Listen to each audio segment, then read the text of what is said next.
I'm home early, Jason called out as the door slammed shut behind him.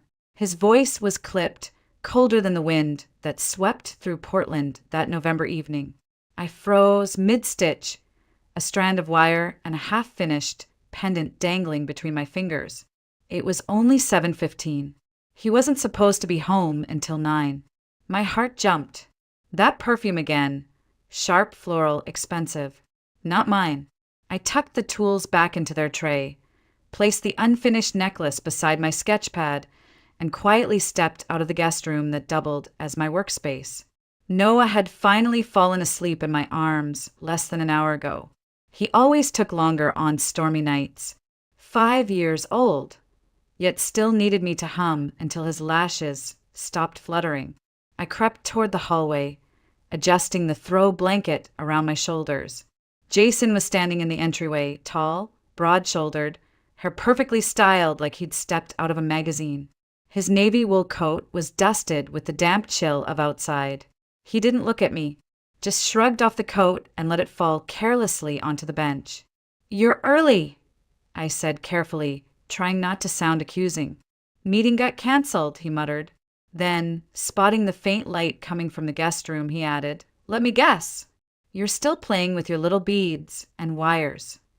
I flinched. "I'm working on a gift for Lauren's birthday." Jason walked straight past me into the living room, pausing at my table. His jaw clenched as he eyed the organized trays, the label boxes, the notebook with my sketches. "This again," he muttered, his voice dipped in contempt. "How much money have you wasted on this nonsense?" "I used leftover materials. It's just for a friend." He picked up a pendant with a pair of tweezers and examined it like it was some disease under a microscope. "Do you even know what real gemstones cost? This looks like something a kid would glue together in art class." I took a deep breath. "It's not about the materials. It's the design. The meaning behind. Oh my God, Lauren!" he snapped, dropping the piece back onto the table. "Every time I walk into this house, it's like being swallowed by a kindergarten craft room. Beads on the floor, chicken casserole in the oven, toys everywhere. You used to be interesting." That stung deeper than I expected.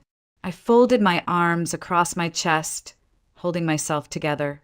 "I work a full shift at the store. I take care of Noah, and I use the evenings to do something that makes me feel alive. I'm doing my best, Jason." He turned to face me, his eyes sharp. "Your best? You're a cashier at a bead shop, Lauren. That's not a career. That's a cry for help. Meanwhile, I'm breaking my back every day to provide for this house while you waste time stringing fake pearls like it's therapy. I never asked for a mansion. I just want peace. A roof, our son, and a little time to breathe." Jason laughed, bitter and low. "Peace? That's rich. You think this," he gestured around the room, "is peace? This is suffocation. I walk in and all I see is you in your stretched out sweatpants, no makeup, hair tied up like some frazzled PTA mom. And I wonder, how the hell did I end up here?" I stood still, the weight of his words crashing over me. "We have a child, Jason. We're a family." "No, we're a prison sentence with a bedtime routine," he hissed. "You used to be fun. You used to be sexy. Now all you care about is sleep schedules and discount groceries. And don't even get me started on Noah's daycare. God knows what kind of germs he brings home from those runny-nosed kids." "We can't afford private preschool," I whispered. "You know that." "I make good money," he shot back. "But we're still broke because everything goes into diapers and casseroles and your stupid wire hobby." "Jason, please," I said, my voice barely above a breath. "Don't talk about our son like he's an expense." He walked past me into the kitchen, opened the fridge, slammed it shut. "Nothing good again. I'll eat in the city." I stood frozen in the doorway, unable to process what was happening, when he turned and threw it all at me. "You know what? Let's stop pretending. I don't love this life anymore. And I sure as hell don't love what you've become." His voice dropped, almost gleeful. "You want to know why I'm coming home late, Lauren? Why I don't touch you anymore? Because I already checked out months ago. The air left my lungs. "There's someone else," he said flatly. "Her name's Tessa. She actually takes care of herself. She listens. She doesn't smell like glue and toddler wipes. And she doesn't drag around a 5-year-old like an anchor." I couldn't breathe. I backed into the wall behind me, needing something solid. "No one wants a woman with baggage like you," Jason said, cruelly calm. "You're a burden, Lauren, and you're not my burden anymore." He turned and walked to our bedroom, grabbed a duffel bag he'd apparently packed earlier, and tossed it over his shoulder. "I'm staying with Tessa tonight. You've got a month to get out. This place belongs to my parents. They'll be back from Europe in December. They want you gone before then." He walked to the door, paused, and looked over his shoulder. "And don't even think about dragging me to court. You won't get anything. I'll give you the minimum." He was gone before I could say another word. The door slammed behind him like the lid on a coffin, and I stood there in the living room, my arms wrapped around myself, staring at my work table, now feeling like a crime scene. Somewhere down the hall, Noah stirred in his sleep, murmuring softly, sensing the shift in the air. I didn't cry. I couldn't. My hands were trembling too hard, my jaw too clenched. I walked over to the work table and slowly began to pick up the scattered beads he'd knocked to the floor. One by one. Silver, blue, pearl. He said no one would want me, that I was just a cashier with a kid and a hobby. Maybe he was right. But as I clutched the wire-wrapped pendant I hadn't finished, something inside me refused to shatter completely. I looked toward the hallway, where Noah slept peacefully, unaware that everything had changed. Maybe I was broken, but I wasn't done. The morning after Jason left, I woke up on the couch, still wearing yesterday's clothes. My back ached. My mouth was dry. For a moment, I didn't remember why the house was so quiet, until I sat up and saw the empty space where his coat usually hung. The suitcase he'd packed was gone. The door was still locked, but the cold draft near the threshold told me it had been opened in the middle of the night. I hadn't imagined it. He was gone. I walked to the kitchen, made a pot of coffee with shaking hands, and sat at the dining table, staring at nothing. My eyes drifted to the floor. Beads were still scattered near the wall. Tiny pieces of a life I had built in stolen hours after bedtime. I didn't have the strength to pick them up yet. Noah padded into the kitchen in his pajamas, holding his stuffed rabbit by one ear. "Mommy, where's Daddy?" I swallowed. He had to leave early for work, baby. Noah looked unconvinced, but he didn't press. I poured him a bowl of cereal and kissed the top of his head, trying to hide the tremor in my hands. Jason had forgotten his phone. It was lying face down on the console table by the front door. I wasn't looking for anything. I just wanted to plug it in before it died. But when I picked it up, the screen lit up one unread message. "Tessa, I missed you last night. Please come by, even if just for a little while. I made that pasta you like." I stared at it for a long time, not because I didn't understand, but because part of me still hoped there'd been a mistake, a misunderstanding, a terrible fight we could come back from. There wasn't. That night, I waited for him. I don't know why. Maybe I wanted closure. Maybe I wanted a confession. Maybe I just wanted to see if he would look me in the eye and tell me again that I wasn't enough. The lock turned just before midnight. Jason stepped inside, surprised to find the lights on. I was sitting in the armchair, still and silent, like a statue that refused to crumble. "What is this?" he asked. "Some kind of drama?" "You left your phone," I said calmly. His expression changed. Not fear, not guilt, just annoyance. "So what? You went through it." "You left it unlocked," I replied. "I didn't have to dig."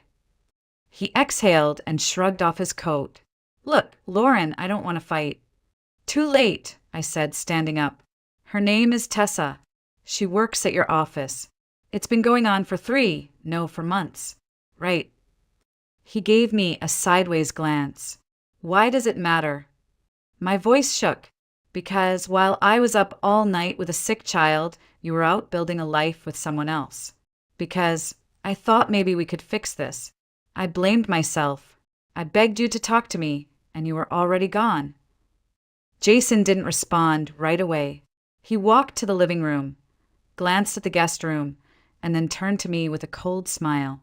"You still don't get it, do you?" He moved closer. "Look at you. Always tired. Always stretched thin. Sweatpants. Crumbs on your shirt. When's the last time you looked like someone I'd want to come home to?" I said nothing. Meanwhile, Tessa actually cares about how she looks. She doesn't whine. She doesn't turn every conversation into a parenting podcast. She's not dragging around a 5-year-old like a damn trailer hitch. The words hit harder than a slap, but I stood still. "We have a child, Jason," I said quietly. "A beautiful, kind boy who adores you." Jason scoffed. "And who limits everything. Our freedom, our budget, our sex life. Honestly, Lauren, this isn't what I signed up for." "You're his father." "I'm not saying I'll abandon him," he muttered. "I'll pay child support. I'll take him on weekends when I can." "When you can?" I echoed. "It's not that simple," he said, already walking toward the hallway. "I've got meetings, I've got clients, You've got excuses," I cut in. He spun around. "Don't try to guilt me. You're the one who clung to this dead marriage. You and your beads and your casseroles and your clingy little sob story. No wonder I wanted out." I took a deep breath. My chest burned. I wasn't even crying anymore. Jason moved toward the guest room. "I'm grabbing the rest of my stuff. Don't worry, I'll be out of your way soon." He paused by the work table, then knocked a tray to the ground with a swipe of his arm. "There. Now it looks like it's worth something." I dropped to my knees, trying to gather the spilled pieces, but he wasn't done. He kicked the wooden box that held my finished pieces. It cracked against the wall. Pendants and bracelets scattered across the floor like confetti from a broken dream.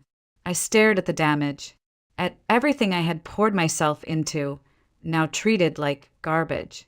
Jason leaned down, picked up my sketchbook, flipped through it with one hand.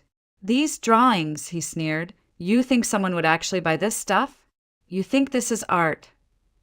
He dropped the book. "You're a cashier with a hobby, Lauren. Who the hell do you think you are?" I stood slowly. My hands were shaking, but my spine was straight. "Get out." He blinked. "What?" I said, "Get out." He laughed, loud and bitter. "This is my parents' house, sweetheart. You don't make the rules. In fact, you're the one who needs to start packing. You're a suitcase without a handle. And Noah, he's the trailer. You're nothing but extra weight." Silence felt like a guillotine. My eyes didn't leave his. I didn't scream. I didn't cry. "How dare you," I said softly. "Call your own son that." Jason looked away. Noah's voice broke the silence. "Mommy." He stood in the hallway, rubbing his eyes, holding his rabbit. "Is Daddy mad?" I walked to him, knelt down, wrapped my arms around his small body. "No, baby," I whispered, my voice catching. "Daddy just has to go." Jason didn't say another word. He grabbed his duffel, opened the door, and stepped out. No apology, no glance back. The door shut with a hollow thud. A photo fell from the wall behind him, the one from our wedding day. The glass cracked in a perfect line across our faces. I sat down on the floor among the broken beads and wire. For the first time, I let myself fall apart, but only for a moment. Because tomorrow I'd start picking up the pieces. My mother lived in a 1-bedroom apartment on the north side of Portland, tucked above a laundromat that buzzed all day and clanged all night. The walls were thin, the radiator hissed, and the windows fogged from the inside when it rained. But she had space on her pull-out sofa, and that was more than I had. "You can take my bed," she said the night we moved in. "Noah and I will manage out here." "I'm not kicking you out of your own room," I told her. "We'll make it work." She gave me a look, but didn't argue. That was her love language, offering things wrapped in practicality and grumbles. We'd never been the kind of family that said, "I love you" out loud. But that night, when she handed Noah a fresh pair of pajamas and told him she'd warmed the blankets in the dryer, I saw it in her eyes. For the next 2 weeks, I worked mornings at the craft supply store, dropped Noah off at Rosewood Daycare, and spent the evenings hunting for a second job. Cashier, waitress, janitorial, anything that paid. The problem wasn't experience, it was availability. No one wanted to hire a single mom who could only work after 6 p.m. At night, when Noah was asleep and my mother was watching game shows in the living room, I would sit on the floor beside my plastic craft box and try to create something that didn't look like desperation. One Thursday afternoon, my coworker Lauren Fields leaned across the register and said, "Hey, what are you doing this weekend?" I blinked. "Surviving." She smiled.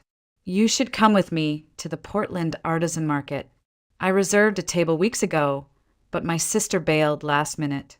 You can split the space with me."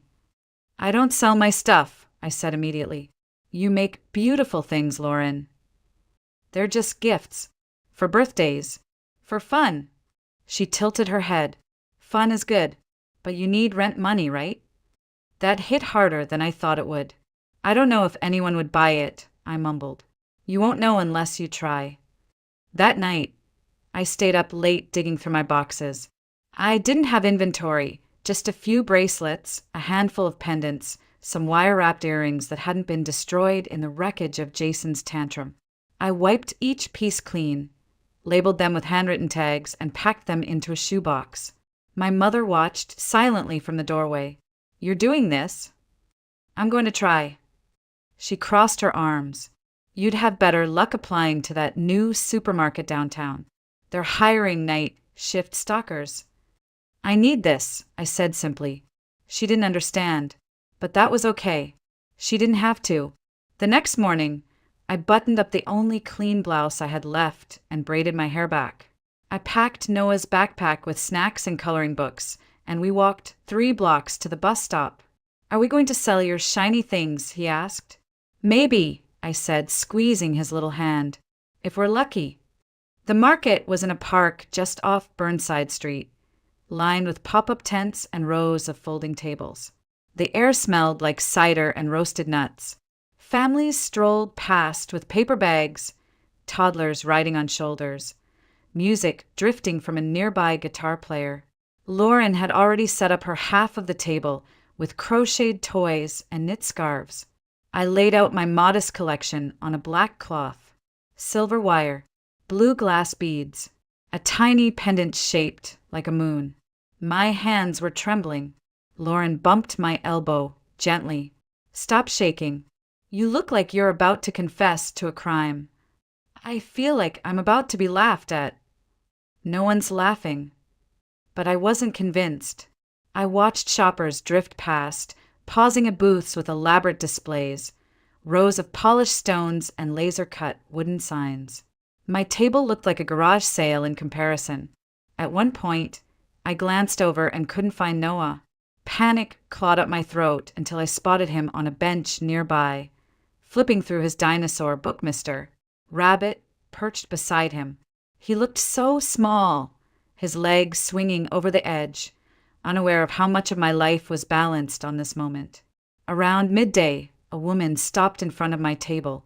She picked up a dragonfly brooch, studied it in the light, and said, "This is beautiful. How much?" My voice cracked. $3.50. She smiled. "I'll take it. My sister will love it." I wrapped it in tissue paper with shaking hands. She paid in cash and walked away. I stared at the money in my palm. It wasn't much, but it was something. By the end of the day, I'd sold 2 more bracelets and a pair of earrings. Not enough to change our lives, but enough to feel like I existed, like I mattered, like someone, somewhere, saw worth in what I created. Noah ran back to the table holding 2 ice creams. "One for you," he beamed. "Where did you get money for this?" "From my book money." And the man at the stand said moms should have treats too. I took the cone, and for the first time in weeks I laughed. I didn't know it yet, but that little moment, sticky fingers, melted sugar, and 3 pieces of sold jewelry, was the beginning of everything. 2 weeks after that first market, I found myself standing at the same folding table, this time with 5 new pairs of earrings, 2 necklaces, and a fresh batch of wire-wrapped rings I'd stayed up making between Noah's bedtime stories and my own exhaustion. It still didn't look like much, but it was more than before. Lauren had brought a thermos of coffee and handed me a cup without asking. "You keep showing up. That's what matters," she said. I nodded and sipped, watching the crowd slowly grow as the morning sun chased away the last of the fog. A man stopped at our table, well-dressed, early 40s maybe, with a clean black coat and the kind of calm presence that makes people step aside without knowing why. He didn't speak at first, just studied my pieces with quiet concentration. His eyes lingered on a ring wrapped in rose gold wire around a milky white stone. It wasn't perfect. The wire had a tiny kink near the setting, but I'd left it in because something about the imperfection felt human. He picked it up and held it toward the light. "Did you make this?" I nodded. "Yes, all of them." "What's the stone?" "Opalite," I said. "Synthetic, but it catches light beautifully." He turned it over between his fingers. "Do you usually work with base metals?" "Right now I use what I can afford." He glanced at me. "You sell anywhere else besides this market?" "No," I said honestly. "I work part-time. I make pieces at night. This isn't a business yet." He smiled faintly, then handed me a card. "Ethan Cole, Sterling Grace Jewelry." I blinked. "The Sterling Grace?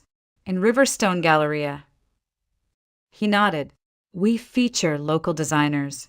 We rotate collections every quarter. I'm looking for someone with original vision, someone who understands detail." I stared at the card.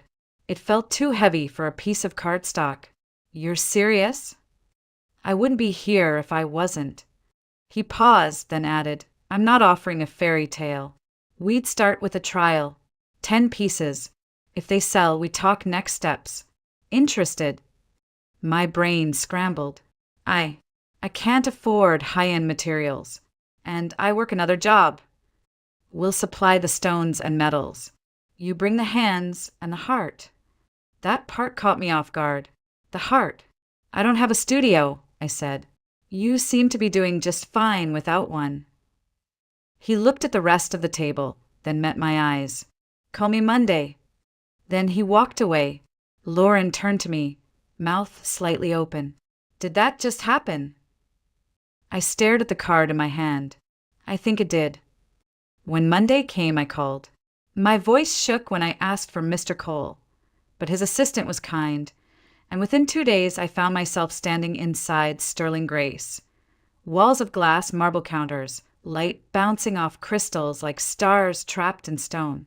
Ethan met me in a back room that smelled like leather and lavender polish. He slid a box across the table, small stones, wire spools, tiny bags labeled with price codes. "Use these. Keep track of hours. Sketch designs before you start." I picked up a teardrop of smoky quartz. It felt cool and ancient in my palm. 10 pieces. I confirmed. "Yes. And if they don't sell?" "Then we thank you, pay for your time, and move on." Fair, firm, but not unkind. The next few weeks were a blur of balancing acts. Day job, Noah's daycare, grocery runs, late nights shaping wire under a desk lamp while my son slept beside me on the sofa. My fingers blistered. My eyes ached. But the designs came. Not rushed. Not copied. Mine. I named each piece after something I missed. Twilight wind. First snow, quiet courage. When I dropped off the box, Ethan barely looked up. "We'll display them next week." I tried not to hope, not to imagine someone touching one of my necklaces and feeling what I felt when I made it. But that Saturday the call came. 3 pieces sold on the first day, his assistant said. "Mr. Cole asked if you could bring more." I sat on the edge of my mother's bathtub, phone pressed to my ear, heart racing. Noah was in the other room, giggling as my mother tried to brush his hair. I could hear the soft rhythm of a life that wasn't perfect, but it was mine. "Tell him yes," I whispered. Tell him I'll bring 5 more. Because for the first time since Jason walked out, someone didn't just see what I made. He saw me. 6 months later, I passed Jason at the grocery store. He didn't see me at first. He was near the deli counter, pacing in front of the glass case, phone to his ear, barking into the receiver about a missing reservation. His coat was wrinkled. His hair, once meticulously styled, now looked like he'd been running his hands through it all day. I wouldn't have even recognized him if he hadn't turned slightly and laughed. That laugh, sharp, arrogant, dismissive, I used to flinch when I heard it. This time I didn't flinch. I was standing 3 feet away, holding a bag of apples, Noah beside me tugging at my coat, asking if we could get juice boxes. Jason turned again and froze. He blinked. Lauren. I nodded. Hey. His eyes moved over me, confused. I wasn't in sweatpants. I wasn't hiding behind a grocery cart or looking at the floor. I was in a long camel coat, scarf tucked neatly, makeup soft but certain. My posture was different, straighter. I didn't feel like I needed to apologize for taking up space. You look different, he said. I am, I replied. Noah waved at him politely. Hi, Daddy. Jason bent down, hesitated, then gave him a stiff hug. Hey, buddy, you're getting so big. Noah pointed to the bracelet on my wrist. Gold wire, single lapis stone. Mommy made that. Jason looked at it, then at me again. You're still doing the bead thing. I smiled. It's not a thing anymore. It's a job. I design for Sterling Grace now. That made him pause. Seriously? The store in the Galleria? Yep. He looked like he was trying to do math in his head. They just let you work there. They saw something in me, I said simply. Jason adjusted his collar. Well, good for you, I guess. There was something in his voice, a tightness, not pride, not curiosity, resentment. I waited for him to ask more. He didn't. Instead, he checked his phone and muttered, Tessa's waiting in the car. I nodded. Of course. He looked at me one more time, then said, You look well. Thanks, I replied. Then I turned and walked away. I didn't look back. And for the first time in a very long time, I felt the full weight of my spine supporting me, not out of defense, but because I was whole. Later that week, Ethan invited me to a dinner celebrating the opening of a new Sterling Grace location. You've sold 43 pieces in the last 3 months, he said. People ask for your work by name. I didn't know what to say. He held out a small box. This is from the team.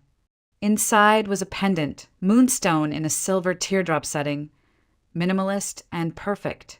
On the back, etched in delicate script, You were always enough. My throat closed. Ethan watched me for a moment. You okay? I nodded. Yeah, just surprised. You shouldn't be. At dinner, I sat at a table with other designers, people who'd spent years in studios, schools, boutiques. I expected to feel out of place. I didn't.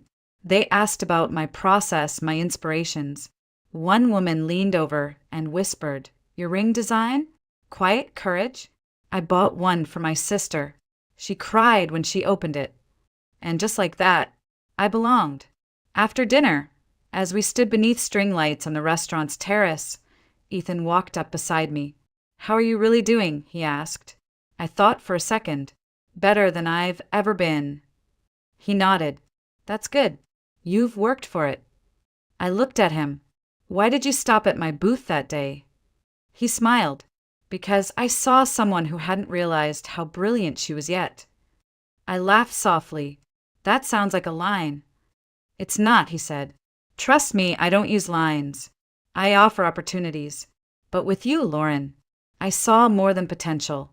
I saw strength. And something told me if she gets one shot, she'll take it. I looked at the stars above, then back at him. Thank you. You don't owe me thanks, he replied. Just keep making beautiful things. The next day, I added 3 new pieces to the Sterling Grace spring collection. One of them I named after the storm. A simple bracelet, twisted silver a single citron stone, and a tiny charm shaped like a door opening. Jason didn't ask for joint custody again. He saw Noah every other weekend when he remembered. Tessa stopped coming to drop-offs. I heard from someone that they'd broken up. It didn't matter. What mattered was this. I'd stopped measuring my worth through someone else's eyes. I had found my hands again, my fire, my voice, and in the quiet moments when Noah was curled beside me and the apartment smelled like lavender and melted wax, I would look at the pieces I had created and whisper to myself. I was never a burden. I was a beginning. About a year after Jason left, I received a letter from his lawyer. It was thin, one page, printed in a generic serif font. He was filing to reduce child support, claiming financial hardship. He'd lost his job. Sterling Grace, meanwhile, had just asked me to sign a 1-year exclusive designer contract. The irony wasn't lost on me. I stared at the paper in my kitchen, Noah playing with toy dinosaurs at the table behind me, and thought about everything Jason had walked away from. A family, a woman who would have done anything to build a life together, a son who once waited by the window every Sunday, then stopped asking why the car didn't come. I didn't cry. I didn't rage. I took a deep breath, folded the letter back into its envelope, and slid it under a stack of mail I didn't plan to answer right away. That same week, I was invited to speak at a local design school. Just a 10-minute talk about wire artistry and emotional storytelling in jewelry. I almost said no. Who was I to stand in front of students and pretend I had wisdom to give? But Ethan said, just tell your story. That's the part they'll remember. So I did. I told them about a woman who used to hide bruises behind makeup and make excuses for a man who mocked her dreams. I told them how I made jewelry on the floor of a cramped apartment while my son slept beside me and my mother quietly judged from the kitchen. I told them how the first customer to buy one of my rings didn't just pay $3.50. She gave me a reason to keep going. When I finished, a girl in the front row raised her hand. How did you get brave enough to leave him? The room went still. I smiled gently. I didn't feel brave. I just felt tired. And then I remembered that being tired isn't the same as being weak. Sometimes it's the body's way of saying, it's time. Afterward, she waited to speak to me privately. She was young, maybe 19, wearing sleeves that didn't match the weather. She didn't say much, just handed me a note, folded 4 times. Later that night, I read it. It said, "Thank you for reminding me that broken doesn't mean worthless." I kept that note in the back of my sketchbook. A few weeks later, Sterling Grace hosted a gala. It was their biggest event of the year. Velvet dresses, champagne, glass pedestals displaying collections from their top 5 designers. One of those pedestals held a necklace I'd made called Reclaim. It had taken me 14 hours to finish. Twisted brass, raw emerald, a single line etched across the metal back. Not yours to define. Guests walked by admiring it, murmuring words like bold and unexpected. I stood near the corner with Ethan, a glass of sparkling water in hand, still unsure how I belonged in a room full of people who used words like legacy and luxury without irony. Then I saw him. Jason. He wasn't on the guest list. He stood by the far entrance, looking unsure, hands stuffed in his pockets, scanning the room until his eyes found mine. Ethan noticed. "Friend of yours?" "Ex-husband," I said, not bothering to soften it. Jason made his way over, slower than I remembered him moving in crowds. No arrogance this time. No polished charm. "I didn't know you'd be here," I said. "I wasn't invited," he replied. I saw your name in a write-up. Portland Weekly. You're kind of a big deal now." "I'm doing all right," I said. He looked at the necklace behind me. "You made that?" "Yes." He studied it for a long time. "It's intense. It's honest." He nodded, but I could tell he didn't understand it. "Not really." "You look different," he said again. "Like someone else." I smiled. "No, Jason." I just stopped being who you told me I was. He looked down, quiet for a moment. I messed up. You did. I know what you thought, I cut in. That I'd break. That I'd fold without you. That I had nothing left after you walked out. He didn't deny it. Well, I said, turning slightly so the light caught the pendant, I made something out of what you threw away. Jason didn't reply. There was nothing left to say. I nodded once and walked back toward Ethan, who was still watching from a distance. When I reached him, he offered me a new glass. You okay? He asked. Better than okay, I said. I'm finished. That night, when I tucked Noah into bed, he asked, Are you happy now? I kissed his forehead. Yeah, I think I am. Because healing isn't loud. It's not applause or public revenge. It's choosing quietly and steadily to rebuild. And I had.